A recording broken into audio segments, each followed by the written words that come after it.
Intégral Bourse, jusqu'à 18 h, la bourse en temps réel. Oui, je disais, c'est pas facile de décrire les marchés en ce moment.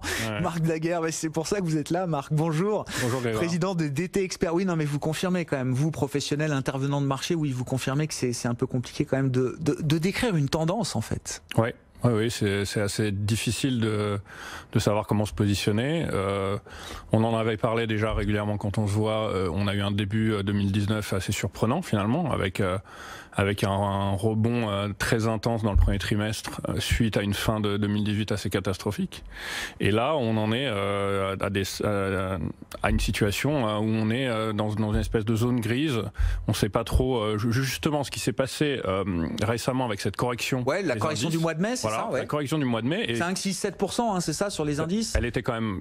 C'est la première véritable correction marquée de l'année, finalement. Et puis, elle est intervenue sur des niveaux qui ne sont pas anodins. On était pratiquement sur les sommets, sur les indices américains, à peu ou prou. Le CAC, lui aussi, était revenu sur des niveaux assez hauts. Et puis, donc, c'est pas une correction qui est intervenue comme ça, techniquement, sur aucune véritable résistance.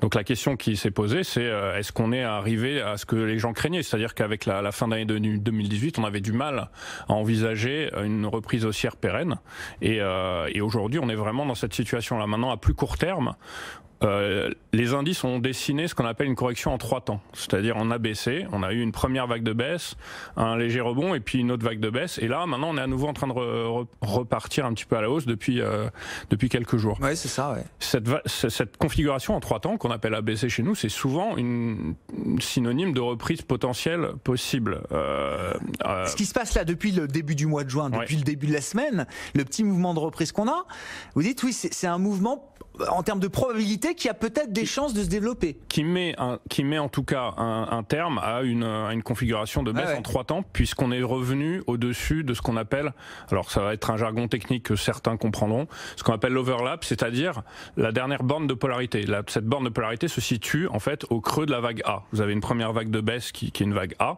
et ce niveau-là a été dépassé pour l'ensemble des indices, à part le Nasdaq qui lui avait bien sous-performé.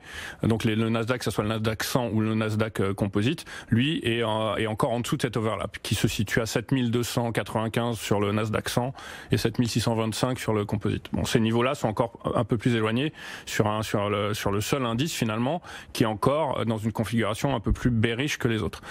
Pour les autres, si on veut parler très proprement d'un point de vue technique, vu la baisse, vu la correction à laquelle on a eu droit en mai, on est encore loin d'avoir retracé suffisamment pour se dire qu'on repart à la hausse.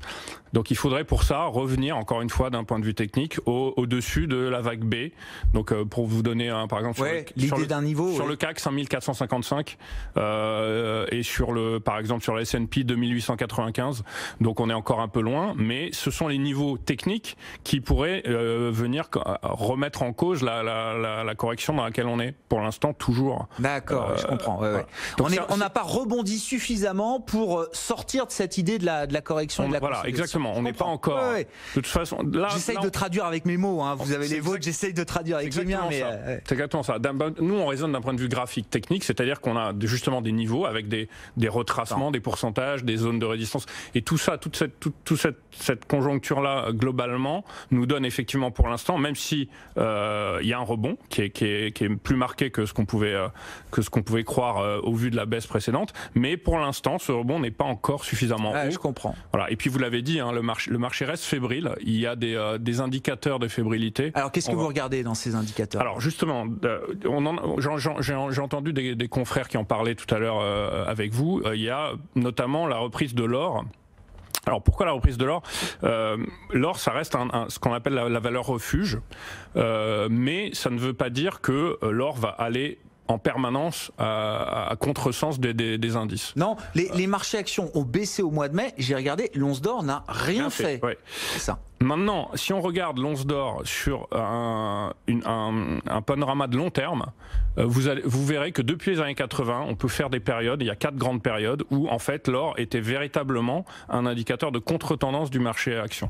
Entre les années 80 et 2000, l'or était en train de stagner totalement dans un triangle, pendant que les indices étaient en train de monter.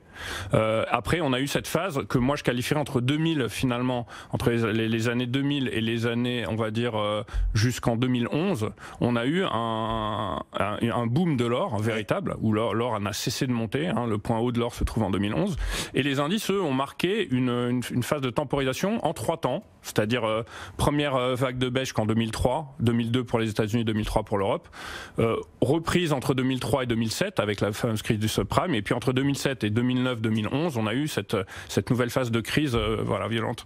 Là, maintenant, pourquoi je vous raconte tout ça? Parce que l'or est en train de tester une zone de résistance de long terme importante, vraiment importante, c'est-à-dire qu'en fait l'or est depuis 2011 entré dans un drapeau de consolidation et on est en train de tester la borne supérieure du drapeau.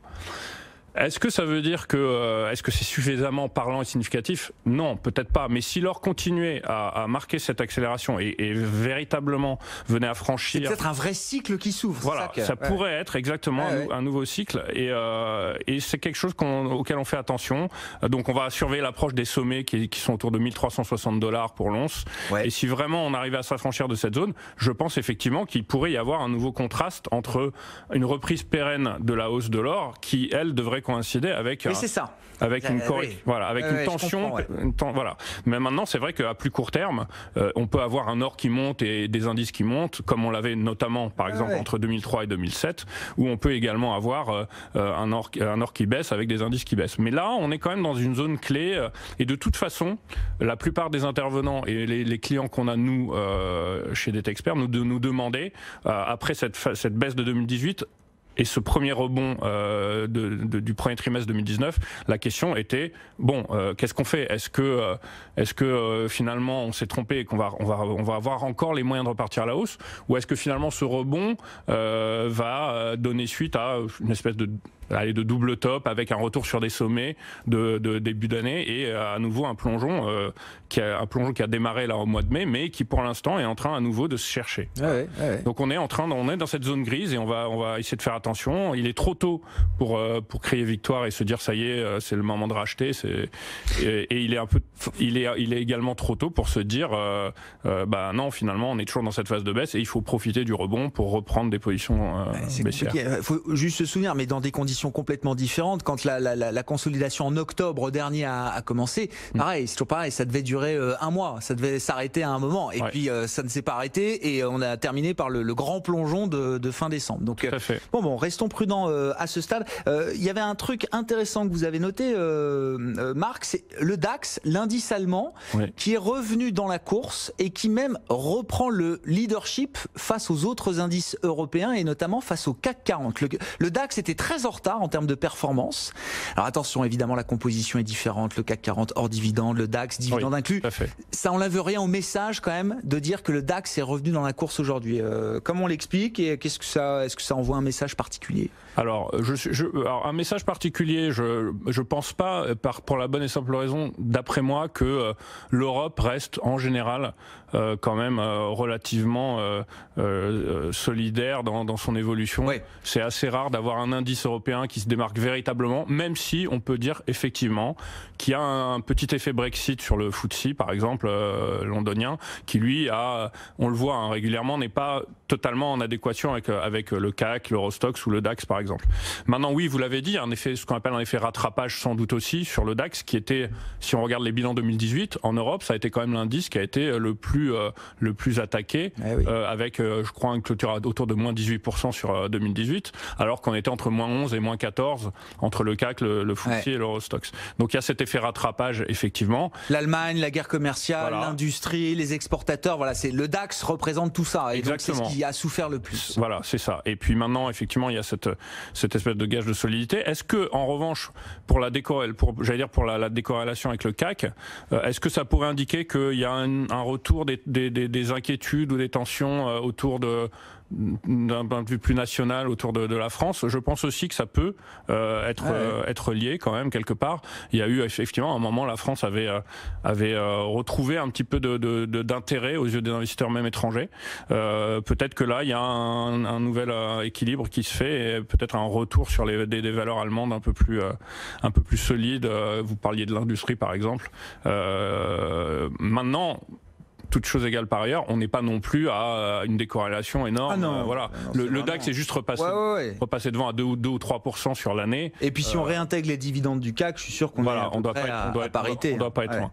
Mais je pense pas que ça signifie grand chose aujourd'hui sur le marché, sinon que le petit cocorico qu'on pouvait avoir en disant qu'on était. Non, mais parce que ça faisait quand même un moment que le CAC surperformait l'ensemble des indices, y compris les indices américains. Bon, mais c'est à noter effectivement, c'est un petit mouvement de marché, là il faut le noter, le DAX qui gagne 13% depuis le début de l'année, quand le CAC 40 lui gagne autour de 11,5%, mais il y a quand même toujours 2-3% et plus même de dividendes à réinvestir sur le CAC 40, donc voilà, on va dire qu'on fait jeu égal à nouveau, le DAX a comblé son retard sur les autres indices européens et sur le CAC 40. Merci beaucoup Marc, merci d'avoir été avec nous en plateau cet après-midi. Marc Daguerre, président de DT Expert dans Intégral Bourse sur BFM Business. Une pause et on retrouve Sabrina en duplex depuis le Nasdaq à New York dans un instant. BFM Business, Intégral Bourse, jusqu'à 18h, la bourse en temps réel.